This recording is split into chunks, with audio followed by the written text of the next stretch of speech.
नमस्कार, राज की बात में आपका स्वागत है। कांग्रेस तो खतरनाक है ही, लेकिन कांग्रेस से भी ज्यादा खतरनाक उसके वो दलाल हैं जो कांग्रेस से पैसा खा खा कर देश को बदनाम करने की कोशिश करते रहे। किसी एजेंडे के तहत माइनॉरिटी कह के अल्पसंख्यक अधिकारों के नाम पर देश की छवि खराब करने की जिम्मेदारी ली, और जब नरेंद्र मोदी गुजरात के सीएम बने तो उसके बाद पूरे के पूरे कांग्रेसी दलाल महिला पार्टनरों ने मिलकर एक गैंग बनाया और सब लोग नरेंद्र मोदी के पीछे पड़ गए, जो कि उस समय गुजरात के मुख्यमंत्री थे। उनके खिलाफ ऐसे अभियान चलाने की कोशिश की कि अब तो मुख्यमंत्री रहते हुए इन्हें कड़ी से कड़ी सजा दिलवाना है। और इसमें सबसे आगे सबसे बड़ी भूमिका जो निभाई वो थी तीस्ता सितलवाड़।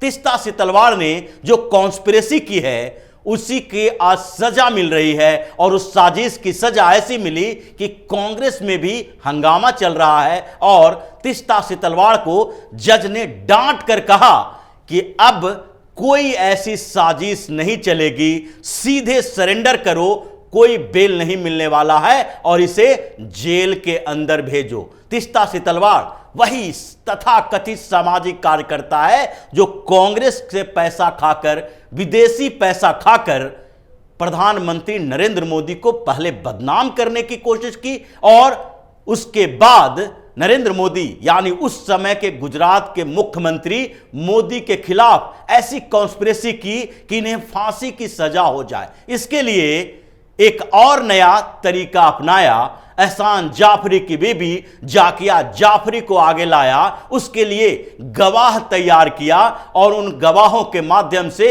एक ऐसे अभियान चलाया ताकि मोदी और उनके साथ अलग अलग लोगों को, कुछ मंत्री भी उसमें शामिल थे, इन लोगों को कड़ी से कड़ी सजा मिल सके। जब जाकिया जाफरी सुप्रीम कोर्ट में दोबारा लेकर आई याचिका कि एसआईटी ने जो मोदी को क्लीन चिट दिया है यह पूरी तरीके से गलत है, क्योंकि उस समय गुजरात के मुख्यमंत्री रहते हुए मोदी ने जो काम किया उसी के कारण उस दंगे का ही एक असर है कि उनके पति जो कांग्रेस के सांसद थे एहसान जाफरी, उसकी हत्या कर दी गई। इसलिए माय लॉर्ड से यह रिक्वेस्ट है कि आप फिर से एसआईटी की जांच को खारिज करें, एसआईटी के क्लीन चिट को खारिज करें और उसके बाद सीबीआई से या फिर दूसरे एजेंसियों से इसकी जांच करवाएं और नरेंद्र मोदी को किसी भी तरीके से कड़ी सजा दिलवाएं। यह याचिका सुप्रीम कोर्ट में जाकिया जाफरी ने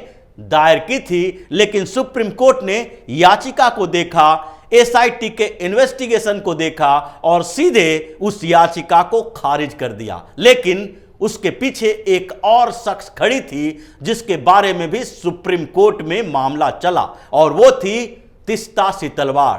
क्योंकि तीस्ता सितलवाड़ के खिलाफ एक मामला दर्ज हुआ जिसमें कहा गया कि 2002 के दंगे में तीस्ता सितलवाड़ ने उसका ऐसा इस्तेमाल किया है ताकि भारतीय जनता पार्टी की सरकार बदनाम हो, ताकि उस समय के गुजरात के मुख्यमंत्री नरेंद्र मोदी बदनाम हो और देश की छवि खराब हो। इसके लिए पार्टियों का भी इस्तेमाल किया गया और विदेशी पार्टनर का भी इस्तेमाल किया गया। दोनों तरीके से कॉन्स्पिरेसी की गई, लेकिन सबसे बड़ी कॉन्स्पिरेसी जो तीस्ता सितलवाड़ की थी वो थी कि दंगे में कुछ विक्टिम को सामने लाना और जबरदस्ती उनको ये तरह के लिए प्रवोक करना कि आप लोग मीडिया के सामने आओ और बयान दो कि कैसे बजरंग दल, विश्व हिंदू परिषद, भारतीय जनता पार्टी के कार्यकर्ता हमारे घरों में घुसे, तोड़फोड़ की, आगजनी की, हमें मारा, और साथ में यह भी बताना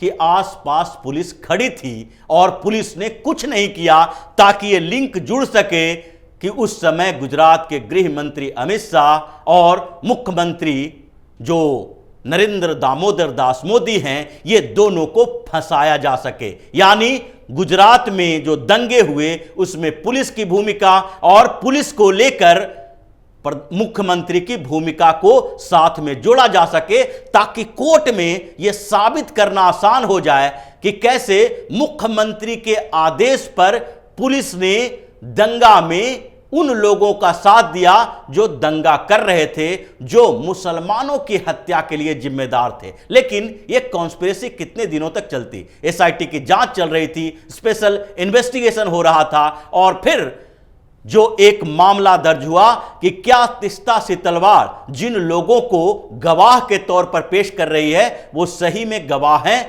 जब इन्वेस्टिगेशन एक के बाद एक शुरू हुआ, गवाहों को बुलाया जाने लगा, तो उन लोगों ने कहा कि ये तो हमें गुजरात से मुंबई ले जाती थी और वहां जाकर हमें पूरे जो तरीके होते हैं प्रलोभन देने के वो सारे देते थे, हमें यहां तक कि विदेश में सेटल करने के भी आश्वासन दिए, और हमसे कहा गया कि तुम लोग ऐसी ऐसी बातें मीडिया के सामने कहोगे, कोर्ट के सामने कहोगे। और इसी के बाद तीस्ता सितलवाड़ के खिलाफ एक मामला दर्ज हुआ, क्रिमिनल कॉन्स्पिरेसी का, गुजरात दंगे में सबूतों से छेड़छाड़ करने का, और उसके साथ जो प्रधानमंत्री नरेंद्र मोदी को फंसाने का। इसके बाद उसको 25 जून 2022 को गुजरात की पुलिस ने अरेस्ट किया, 7 दिन की रिमांड ली गई और पूछताछ की गई। लेकिन इस देश में कानून जितना ज्यादा सख्त है, उससे ज्यादा सख्त जो है कानून के साथ खिलवाड़ करने वाले के लिए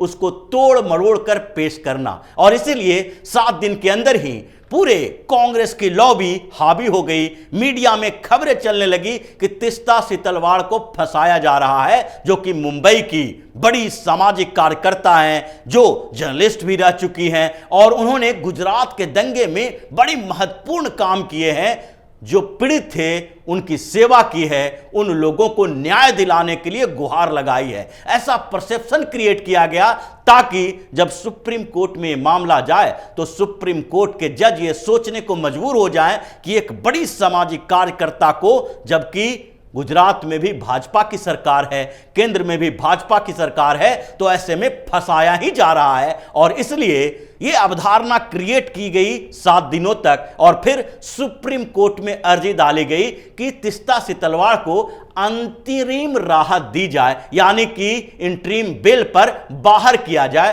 पुलिस के पास उनसे पूछताछ के लिए कुछ भी नहीं है। आखिरकार सुप्रीम कोर्ट से राहत मिल गई और अंतरिम बेल मिल गई कि अब तीस्ता सितलवाड़ जेल से बाहर रहेगी। लेकिन यह जो अंतरिम बेल का खेल है वो कितने समय तक चलेगा? 1 साल हो गया तीस्ता सितलवाड़ खुलेआम घूम रही है, जो कि प्रधानमंत्री नरेंद्र मोदी को फंसाने की कोशिश कर रही थी, जो कांग्रेस के इशारों पर चल रही थी। लेकिन अब जब गुजरात हाईकोर्ट में इन्होंने याचिका दायर की बेल के लिए, तो जज ने साफ तौर पर कहा कि तुमने जो काम किए हैं उसके लिए तुम्हें बेल नहीं बल्कि जेल होना चाहिए, और इसलिए तत्काल तुरंत ही सरेंडर करो और इसे पकड़कर जेल के अंदर डालो। हालांकि अभी सुप्रीम कोर्ट का रास्ता बचा हुआ है, फिर से अंतरिम बेल के लिए जा सकती हैं, लेकिन अभी गुजरात हाई कोर्ट ने तो सरेंडर करने के लिए कहा है और सरेंडर करना पड़ेगा। तीस्ता सितलवाड़ कोई एक कॉन्स्पिरेसी वाली बात नहीं है, बल्कि देश की छवि खराब करने में विदेशों से पैसे लेने का भी मामला इसके ऊपर चल रहा है। इसका एनजीओ जो दोनों हस्बैंड वाइफ मिलकर चलाते हैं, तीस्ता सितलवाड़ और इसका हस्बैंड जावेद आनंद, उसके खिलाफ गुलबर्ग सोसाइटी के ही 12-13 लोगों ने एक कंप्लेन दायर किया था कि जो एनजीओ ये दोनों चलाता है वो एनजीओ विदेशों से पैसा ले रहा है और गुलबर्ग सोसाइटी में एक म्यूजियम बना रहा है, ताकि ये याद ताजा रखी जा सके कि कैसे वहां पर आगजनी हुई थी। ये मामला जो है ये विक्टिम को बरगलाने का है। ये ऐसी स्थिति पैदा करती है जो आतंकवादियों के लिए युवाओं को माइंड वॉश करने का काम करता है, और इसके लिए सबूत है कि विदेश से 1.5 करोड़ रुपया लाया गया है म्यूजियम बनाने के लिए। उस पर मनी लॉन्ड्रिंग का केस दायर हुआ और जावेद आनंद को भी गिरफ्तार किया गया, जो इसका हस्बैंड था। उस एनजीओ में चूंकि तीस्ता सितलवाड़ की बड़ी भूमिका नहीं थी, वो उसका हस्बैंड ही डील करता था, ये पीछे से बैकअप देती थी, इसलिए उसमें ये जेल में नहीं गई, जावेद आनंद गया। लेकिन अब इसकी बारी है। गुजरात हाई कोर्ट ने कह दिया है कि कांग्रेस के ये जो महिला पार्टनर है, महिला ब्रिगेड है, इन लोगों पर अब कोर्ट मेहरबान नहीं होगी जैसी स्थिति पैदा हुई है। क्योंकि आप पिछले 8-9 सालों से देखें, उससे पहले जो सामाजिक कार्यकर्ता ये महिलाएं होती थी और उसके बाद इसके स्वरूप में कैसे बदले। 2014 से पहले जब केंद्र में कांग्रेस की सरकार हुआ करती थी, उस समय कुछ महिला ब्रिगेड हुआ करते थे इनके, जिसमें अरुणा राय का भी जिक्र किया जाता है, जिसमें शबनम हाशमी भी है, जिसमें एक और नाम मेधा पाटेकर का भी है। तीस्ता सितलवाड़ तो एक नाम है ही जो अभी जेल के अंदर जाने की तैयारी में है। लेकिन मेधा पाटेकर को देखिए, जब केंद्र में सरकार थी कांग्रेस की, तो उस समय मेधा पाटेकर लंबे समय तक धरना प्रदर्शन कहां कर रही थी? गुजरात में जाकर नर्मदा बचाओ अभियान चला रही थी। ये भारतीय जनता पार्टी की सरकार वाले क्षेत्रों में जाकर ये आदिवासियों को भड़काना, सरकार के कामों में बाधा डालना और जिस तरीके से ये डेवलपमेंट के काम को रोककर सरकार को बदनाम करने की कोशिश करती थी, वो टारगेटेड एरिया होता था। अरुणा राय भी कुछ ऐसा ही काम करती रही, ज्यादातर राजस्थान के कुछ क्षेत्रों में निखिल डे को अपने साथ मिलाया और इन लोगों ने भी कांग्रेस के पैसे से भारतीय जनता पार्टी को बदनाम करने की, उसके खिलाफ मुहिम चलाने की कोशिश की। यही नहीं, शबनम हाशमी आज भी वैसे ही काम कर रही है जो पहले करती थी। पहले वो जिस तरीके से भारतीय जनता पार्टी और राइट विंग के नाम पर हिंदू संगठनों के खिलाफ आग उगलती रहती थी, आज भी कर रही है। यह सफदर हाशमी की बहन है। सफदर हाशमी वही थे जो इप्टा के थे, नाटक करते थे, दिल्ली में जागरूकता पैदा करते थे और इसको कांग्रेसियों ने दौड़ा दौड़ा कर, पीट पीट कर जान से मार दिया था। और उसी की बहन शबनम हाशमी है जो कांग्रेस की गोद में बैठी हुई है। आज भी जब आम आदमी पार्टी की बात आई, गुजरात में चुनाव की बात आया, तो उस समय गोपाल इटालिया पर जो आरोप लगे थे वो शबनम हाशमी के साथ ही अलग अलग जगहों पर दिखाई पड़ा था, जहां एंटी इंडिया एक्टिविटी वाले सारे एनजीओ इकट्ठा होते हैं। मतलब कांग्रेस का ये जो महिला ब्रिगेड था वो अब थोड़ा सा शून्यता की स्थिति में पहुंच चुका है और जिसमें अब तीस्ता सितलवाड़ जेल जाने की तैयारी में है। उसको तो जेल जाना ही पड़ेगा, लेकिन अभी कुछ और लोगों की बारी है।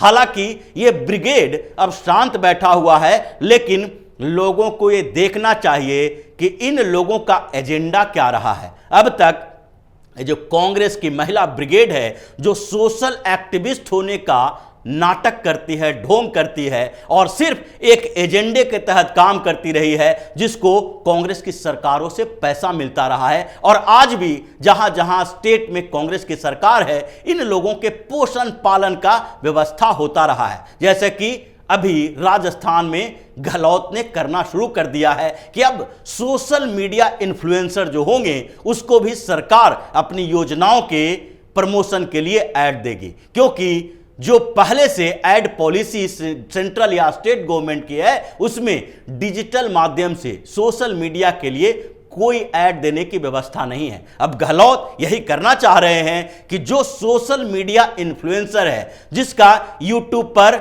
10 लाख, 5 लाख, 1 लाख एक कैटेगरी है, जिन लोगों का सब्सक्राइबर है, उनके ऊपर ऐड दिया जाएगा और इसके लिए चुना जाएगा। अब पता है कि ये किसको किसको चुनेंगे, ये रवीश कुमार को चुनेंगे, ये अजीत अंजुम को चुनेंगे, ये अभिसार शर्मा को चुनेंगे, ये पुण्य प्रसून वाजपेयी को चुनेंगे। ये सारे के सारे जो यूट्यूबर हैं, सोशल मीडिया इन्फ्लुएंसर हैं, इसको अब राजस्थान से, कर्नाटक से या छत्तीसगढ़ से ही ऐड मिल सकता है, जिसके लिए कांग्रेस ये कोशिश कर रही है कि पूरे नियम कानून को चेंज किया जाए। पहले भी ऐसे ही करती रही और इन एनजीओ बाजों को खुले मैदान में छोड़ दिया कि जहां जहां भारतीय जनता पार्टी की सरकार है राज्यों में, वहां पर जाके अभियान चलाओ। जहां आपको हिंदू संगठनों के खिलाफ कोई सबूत इकट्ठा करना हो, वहां इसका इस्तेमाल करो। लेकिन अब व्यवस्थाएं बदल गई है, सरकार बदल गई है और इनके नियत को सबके सामने